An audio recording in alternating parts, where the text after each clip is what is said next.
नमस्कार दोस्तों, स्वागत है आपका हमारे यूट्यूब चैनल जिसका नाम है मिथ नॉलेज गुरु। और आज हम आपके लिए लेके आए एक नया टॉपिक, जो कि आपने यहाँ पर टाइटल देखा होगा, दो नहीं अभी चार बच्चे।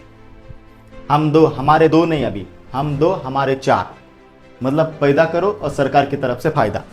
और ये जो योजना है, ये योजना लाई है आंध्र प्रदेश सरकार का एक बड़ा फैसला आया है। और इनके मुताबिक इनका कहना है कि आर्थिक सहायता उनको दी जाएगी, विशेष योजनाएं लागू हो जाएगी, भविष्य की तैयारी, युवा शक्ति मजबूत बनेगी। अभी यही क्या भारत इसी जनसंख्या की नीति बदल रही है, तो इसके बारे में हम थोड़ी जानकारी लेंगे। आपको पता है कि ये आंध्र प्रदेश सरकार ने ये क्यों लाया फैसला, इसके पीछे उनका रीजंस है।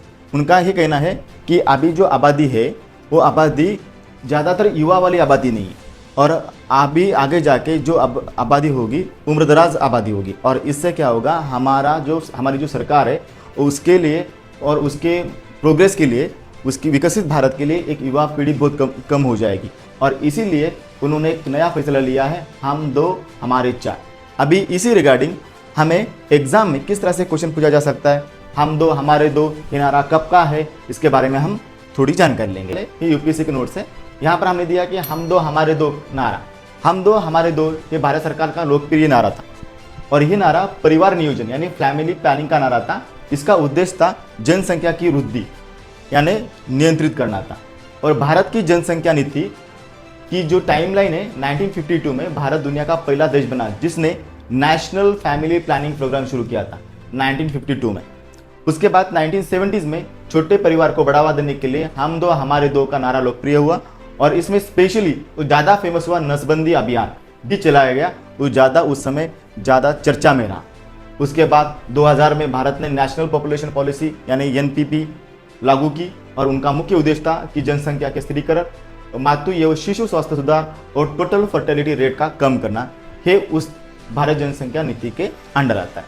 अभी ये कब शुरू हुआ, ये नारा मुख्य रूप से 1970 से लेकर 1980 तक लोकप्रिय हुआ था। विशेष रूप में 1975-77 के आपातकाल इमरजेंसी के दौरान परिवार नियोजन अभियान तेज किया गया, और उस समय की प्रधानमंत्री थी इंदिरा गांधी। अभी इसी के ऊपर कुछ इंपॉर्टेंट पॉइंट्स हैं जो कि एग्जाम में आ सकते हैं।